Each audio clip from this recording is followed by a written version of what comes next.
Bendiciones a todos, Dios los bendiga. Bueno, antes de concluir los devocionales en esta semana, quiero agradecerles a todos por sus oraciones y gracias a Dios. Para los que no sabían, pues estuve pasando por una serie de estudios y hace unos días me dieron un tratamiento y me volvieron a hacer otros estudios y había un problema en un riñón y en otras partes del cuerpo con peligro de que fuera cáncer. Y gracias a Dios, a las oraciones y a la misericordia y bondad de Dios, pues desapareció el riesgo de cáncer. Y le doy gracias a Dios por eso, porque Dios es bueno y su misericordia es para siempre. Y como bien decía un hermano, a seguirnos cuidando y a seguirle dando la gloria a Dios. Y no quería desaprovechar para darle las gracias a todos ustedes por sus oraciones, su bondad y su amor. Y bueno, antes de continuar con el estudio acerca del Espíritu Santo, que incluso el título de hoy, por el poder del Espíritu Santo, cómo tener una vida de continua obediencia. Pero antes de continuar, vale la pena aclarar que no debemos confundir los dones espirituales con el fruto del Espíritu. Los dones se dan de manera específica a cada persona según el llamado de Dios para cada creyente. Pero el fruto del Espíritu es algo que Dios desarrolla en sus hijos y que espera que cada uno de nosotros cultive. En otras palabras, es un llamado igual y universal para cada hijo de Dios. El fruto del Espíritu se desarrolla en nosotros en la medida en que obedecemos la palabra de Dios. Y esto implica que el creyente tiene un rol que jugar.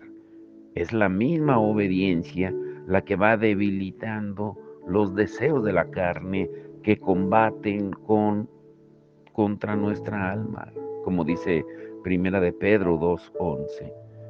Ahora, es imposible desarrollar el fruto del Espíritu sin el uso de la palabra de Dios.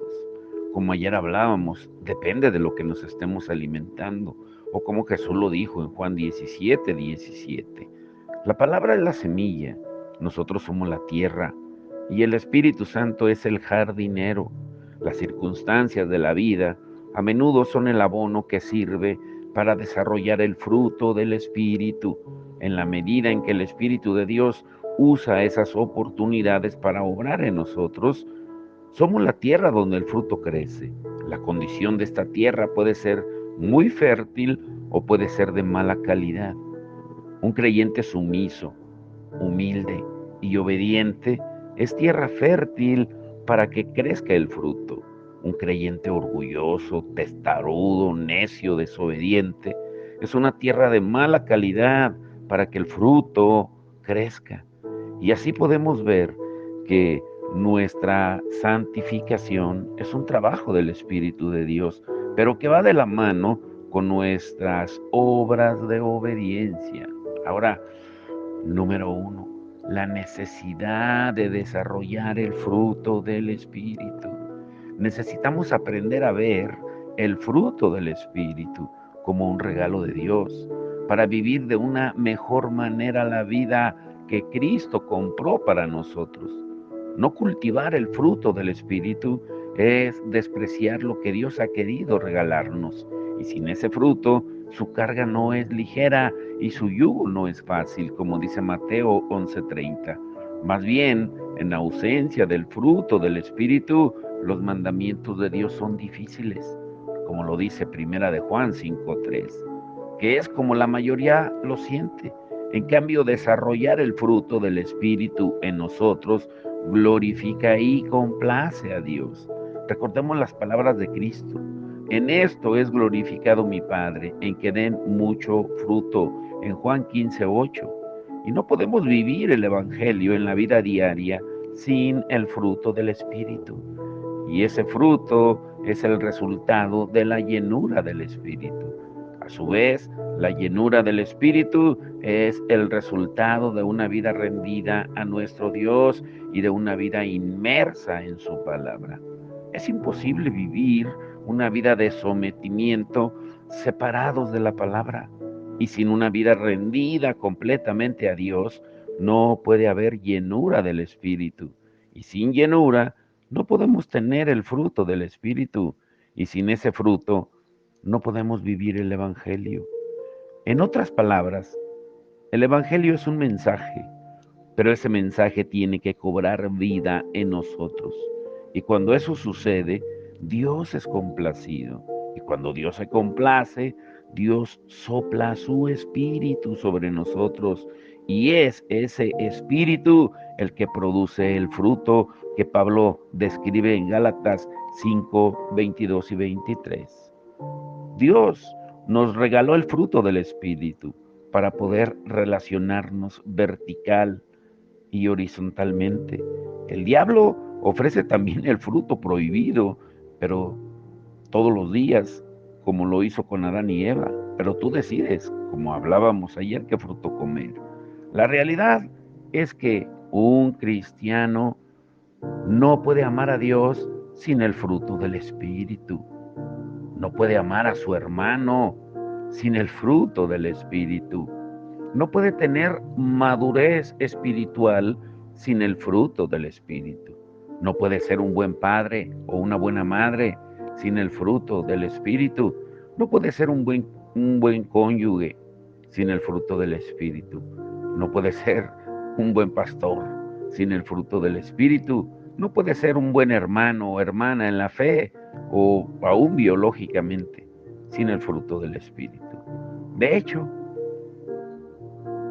ni tú ni yo podemos tener una buena relación de ningún tipo en ausencia del fruto del Espíritu. De manera que el cristiano sin el fruto del Espíritu luce más como un inconverso, y quizás lo sea. El fruto del Espíritu habla de lo que somos y de quiénes somos.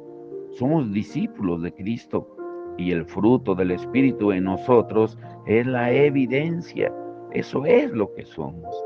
Pertenecemos al Dios que nos dio su Espíritu, y el fruto del Espíritu nos sirve de testimonio.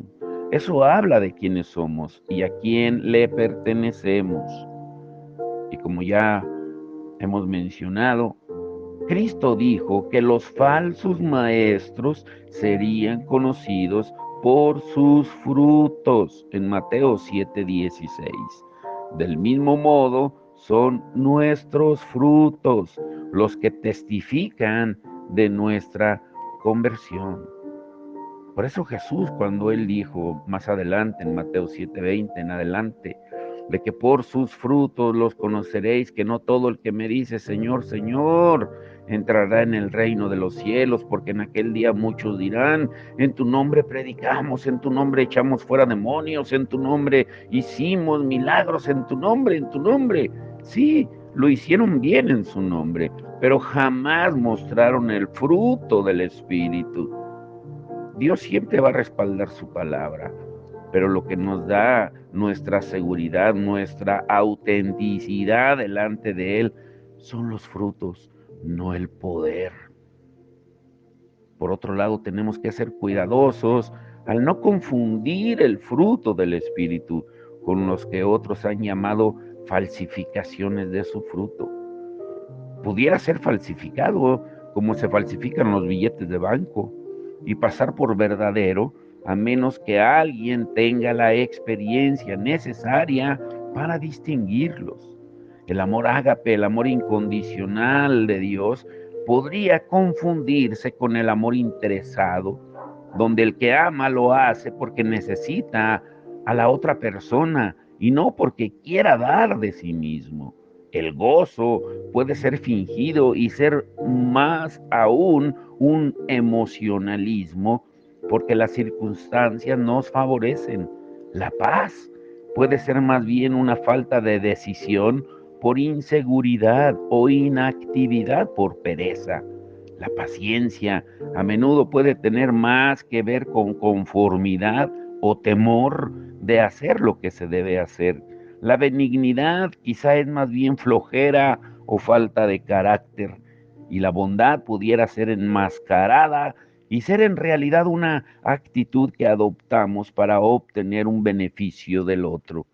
La fe pudiera ser más bien ser fe en la fe, es decir, fe de que algo va a ocurrir porque tenemos fe en que ocurrirá. La mansedumbre pudiera encubrirse y ser realmente cobardía. El dominio propio puede ser más bien la restricción de nuestra conducta para dar una buena impresión, cuando en realidad no podemos controlar nuestras emociones. Es importante poder diferenciar lo real de lo falso, no solo al aconsejar y disipular a otros, sino también en nuestra vida, porque podemos creer que estamos dando fruto y descubrir que en realidad nos hemos estado engañando a nosotros mismos. Ahora, número 2, ¿qué sucede cuando los deseos del espíritu y los deseos de la carne se enfrentan? Gálatas 5, 16 al 18 dice: digo pues, andad por el espíritu, y no cumplirán el deseo de la carne, porque el deseo de la carne es contra el espíritu, y el del espíritu es contra la carne, pues estos se oponen el uno al otro, de manera que ustedes no pueden hacer lo que desean, pero si son guiados por el espíritu, no están bajo la ley. Cada año nuevo las personas se fijan nuevas metas, hacen proposiciones, hacen nuevas promesas, que en la gran mayoría de los casos tienen la intención de cumplir. Sin embargo, desafortunadamente, pocos son los que llegan al final del año viendo sus promesas y metas cumplidas. Y esto es cierto de cristianos y no cristianos. Por ejemplo, no es extraño que muchos creyentes se propongan leer la Biblia de tapa a tapa, mejorar su vida de oración, moderar su temperamento, cambiar de trabajo para dedicar más tiempo a su familia, mejorar su relación con Dios o simplemente bajar de peso como una forma de cuidar el templo de Dios. Y no importa la resolución que se tome, al final pocos cumplen lo deseado y prometido. Y la pregunta es ¿por qué? Al tratar de dar una respuesta pudiéramos hablar de falta de disciplina, de una vida complicada, de problemas en el trabajo, de luchas a nivel familiar, así como muchas otras causas que nos impiden alcanzar nuestras metas. Pero en realidad las cosas son mucho más complejas de lo que parecen a simple vista. Pensando en aquello, en aquellos en quienes ha venido a morar el Espíritu Santo y que tampoco logran cumplir con lo deseado cada año, necesitamos recordar que la palabra revela que libramos una lucha en tres frentes de batalla: contra nosotros mismos, dice Gálatas 5:17, contra fuerzas espirituales de maldad en las regiones celestes, dice Efesios 6:12, y contra Satanás, en Primera de Pedro 5:8. Ahí radica parte de la explicación de nuestros fracasos. Por eso necesitamos el poder del Espíritu Santo.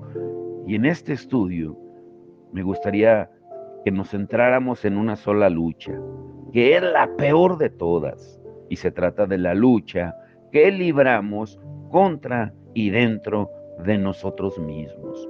Es una lucha real, continua e intensa, y Dios ha capacitado a cada creyente para llevarla a cabo. Esa lucha inició tan pronto Adán y Eva transgredieron la ley de Dios. Algo dramático ocurrió cuando esa primera pareja desobedeció. La caída afectó, escuchen muy bien y atentos, tan profundamente a Adán y a Eva y a sus descendientes, que nosotros no solamente perdimos la habilidad de conocer a Dios, sino que perdimos nuestra habilidad de conocer, que perdimos nuestra habilidad, nuestra ceguera espiritual, que cambiamos por la perfecta visión que teníamos en el Edén, nos dejó tan ciegos que creemos que vemos. En el Edén, el ser humano tenía una visión perfecta de Dios, de sí mismo y de toda la creación. Sin embargo, a raíz de la caída del hombre, esa visión fue tan gravemente afectada que ahora, a pesar de estar completamente ciegos e ignorantes de nuestra realidad, nosotros creemos que vemos. Y eso que vemos se corresponde a la realidad. En Gálatas 5, 16 y 21, el apóstol Pablo comparte la fórmula para triunfar en esta batalla espiritual en la que nos encontramos. Recordemos que esta no es una batalla que encontramos intermitentemente en el camino, sino una batalla en la que vivimos continuamente, diariamente. Y si esta batalla es continua, y lo es, pues entonces debemos entender que la vida es un entrenamiento continuo para una batalla que no se detiene y que hay que pelear con sabiduría, con determinación y en dependencia del Espíritu de Dios.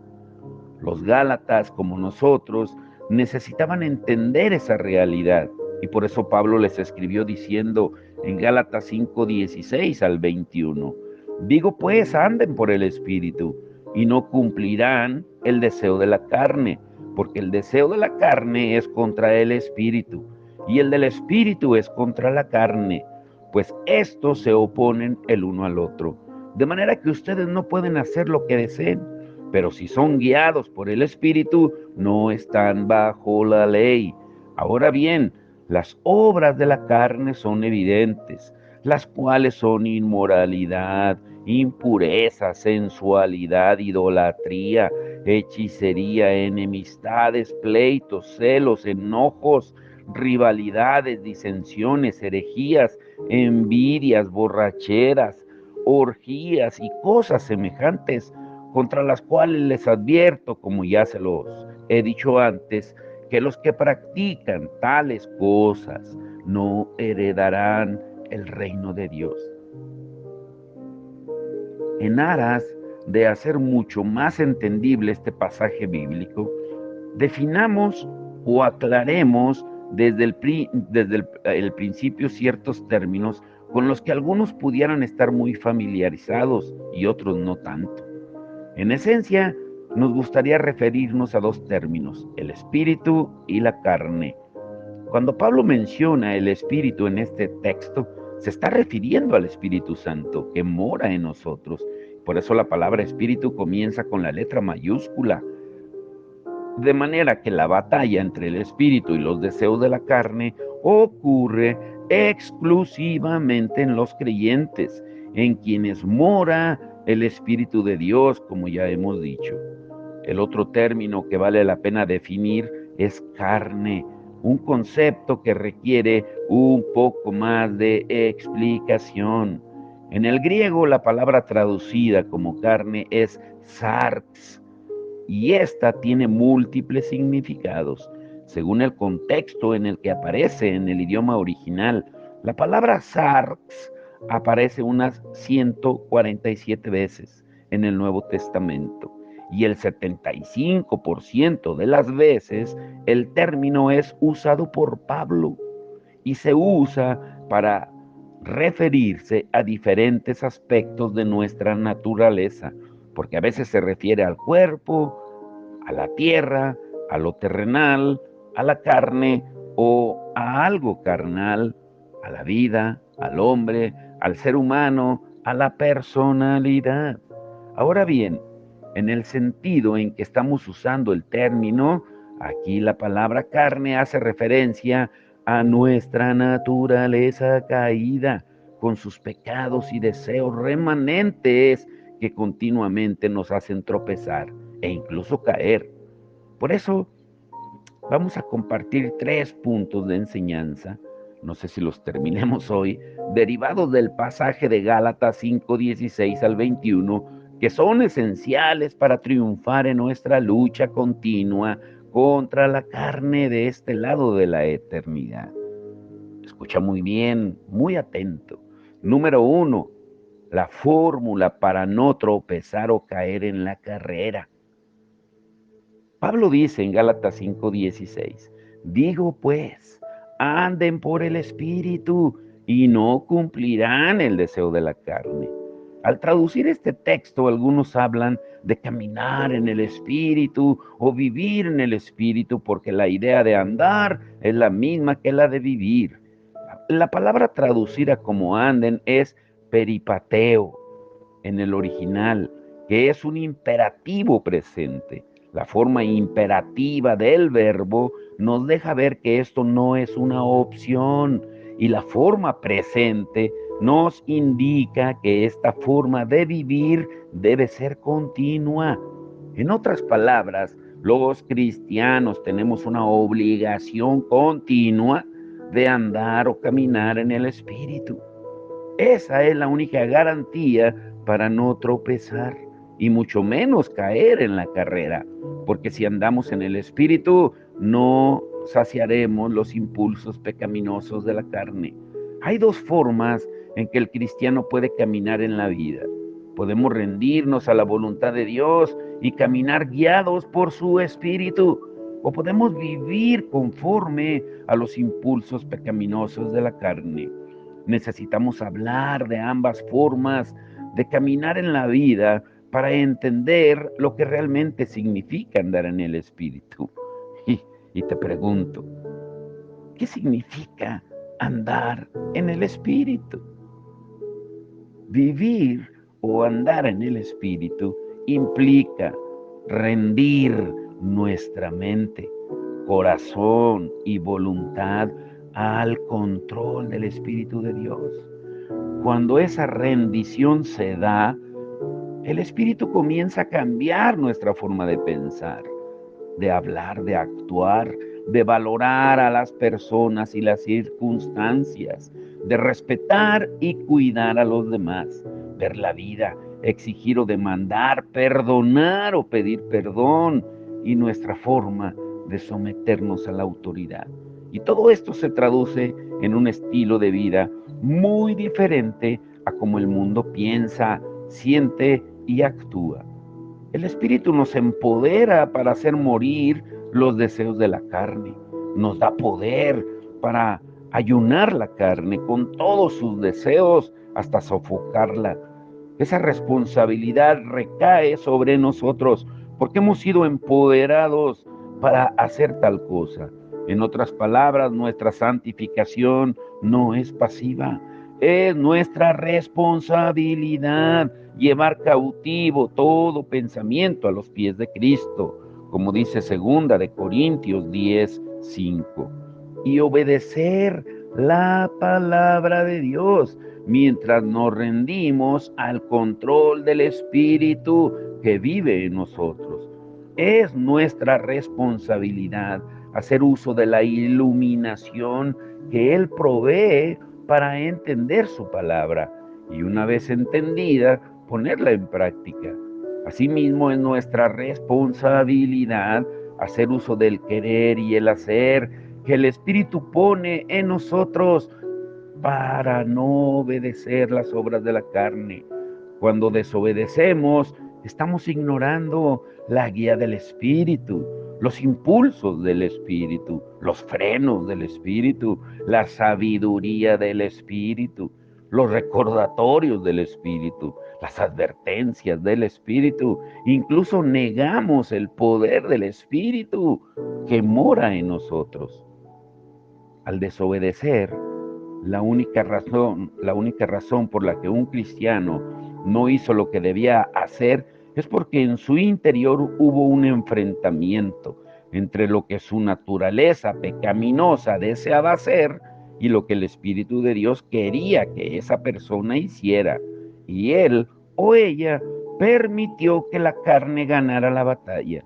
De ahí que cada creyente necesite entender las características de la batalla espiritual en la que nos encontramos y decidir de antemano a quién le va a ceder el paso, a los impulsos de la carne o a la dirección del Espíritu Santo. Es tan sencillo como eso. Como ya mencionamos, podemos andar en el Espíritu o podemos andar según la carne. Y acabamos de definir lo que significa andar en el Espíritu. Veamos ahora lo que significa andar según la carne. ¿Qué es andar según la carne? Andar según la carne es multidimensional. Escucha esto. Por un lado, implica actuar conforme a los deseos de nuestra naturaleza caída. Por otro lado, implica pensar como el mundo piensa en términos de fama, de poder, dinero, prestigio, privilegio, posición, popularidad y apariencia externa. El caminar según la carne es cultivar la amistad con el mundo. Y al hacerlo, la palabra dice que nos constituimos enemigos de Dios. Significa ceder a la influencia que debilitaría nuestra alianza con Cristo. Es negar nuestro llamado a ser santos y nuestra relación con Él, a la que Dios nos trajo por su gracia, y entrar en la pérdida de su aprobación y en la pérdida de nuestra recompensa futura. Todo ser humano vive en la carne hasta que tiene un encuentro personal con Cristo, donde reconoce su condición de pecador, se arrepiente, pide perdón por sus pecados y de manera sincera proclama a Cristo como su Salvador y Señor. Y en ese momento el Espíritu de Dios viene a morar en esa persona que nace de nuevo y desde ese momento es una nueva criatura, al punto que todas las cosas viejas se consideran pasadas y todas son hechas nuevas, como dice 2 Corintios 5:17. Ahora, número 2, la lucha entre lo que nuestra carne anhela hacer y lo que el Espíritu desea que hagamos.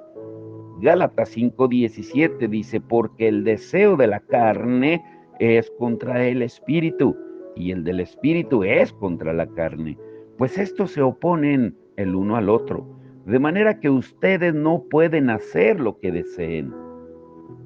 Cuando el Espíritu viene a morar en nosotros, no viene a imponer su voluntad y sus deseos como lo hace un tirano, sino que viene a capacitarnos para ejercer nuestra voluntad conforme a los dictámenes de Dios. Y en el proceso somos transformados de gloria en gloria a la imagen de Cristo, como dice 2 Corintios 3:18. De manera que tenemos lo que se requiere para obedecer y nos referimos específicamente al poder de Dios por medio del Espíritu Santo que mora en nosotros.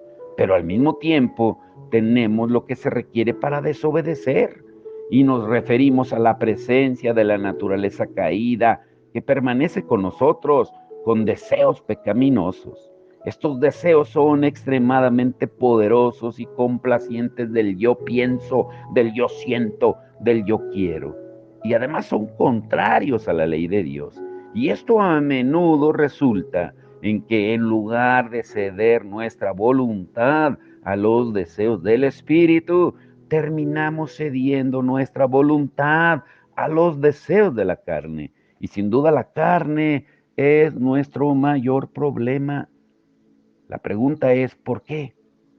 ¿Cuál es la respuesta? Entonces, escucha muy bien esto. La carne no puede ser regenerada como lo puede ser nuestro espíritu. La carne no puede ser enseñada a complacer a Dios porque obedece a impulsos. La carne no puede ser mejorada moralmente porque la carne no tiene principios morales. La moralidad es parte de la mente y del corazón del hombre. La carne solo puede ser restringida o negada de sus deseos. La carne solo puede ser disciplinada. Por eso Pablo dijo en 1 Corintios 9:27, golpeo mi cuerpo y lo hago mi esclavo, no sea que habiendo predicado a otros, yo mismo sea descalificado. Pablo disciplinaba los deseos de su carne, ejerciendo el dominio propio, que es parte del fruto del Espíritu. Es el Espíritu quien nos ayuda a refrenar la carne y nos capacita para cumplir con nuestra responsabilidad de debilitar y hacer morir las obras de la carne, como se mencionó anteriormente. El apóstol Pablo no fue la única persona que escribió en el Nuevo Testamento acerca de esta lucha continua entre la carne y el Espíritu. El apóstol Pedro también alude a esta lucha en su primera carta, cuando escribe en Primera de Pedro 2:11, amados, les ruego como a extranjeros y peregrinos que se abstengan de las pasiones carnales que combaten contra el alma.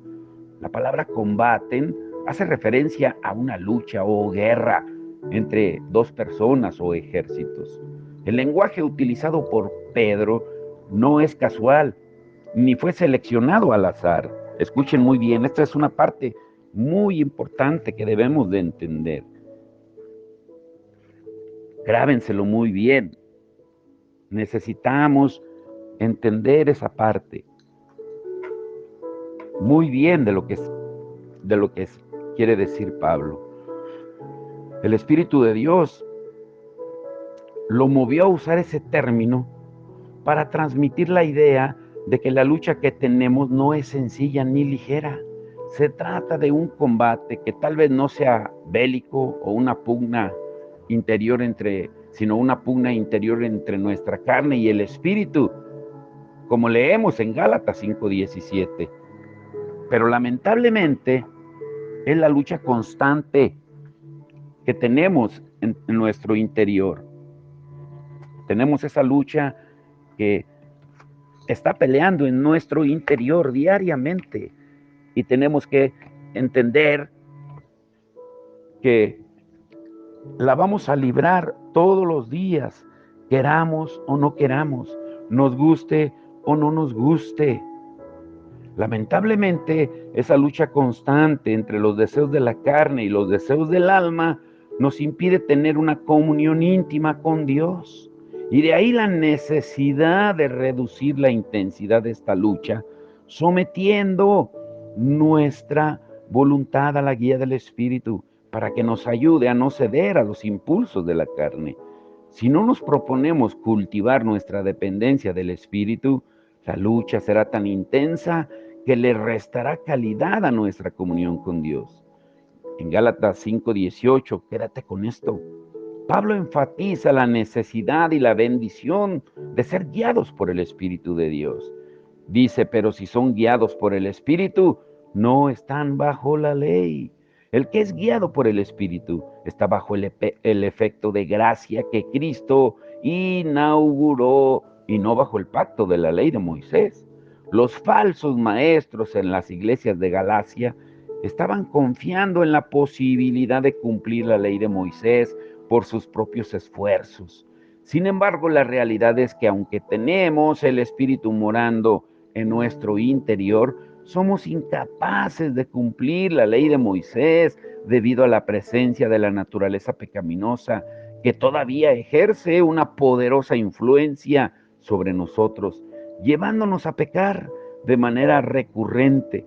Pero el que es guiado por el Espíritu recibe del mismo Espíritu la convicción de que no puede cumplir la ley de Moisés y que más bien necesita confiar en el poder del Espíritu para comenzar a obedecer. El que es guiado por el Espíritu reconoce que su obediencia no es completa y por lo tanto necesita confiar en la obra de Cristo a su favor. El martes veremos el punto número 3. Tenemos que librar la batalla continuamente hasta el final.